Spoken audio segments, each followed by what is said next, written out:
Scarpiello, lo vedi? È lui.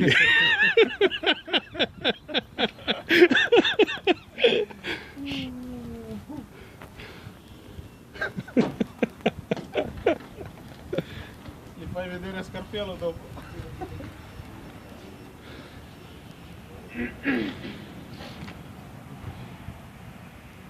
Ricordatelo, è lui, eh? Ah, sì, sì. Guardalo bene perché quest'altra volta ti butta nel fosso il camion, eh? Non ti provare.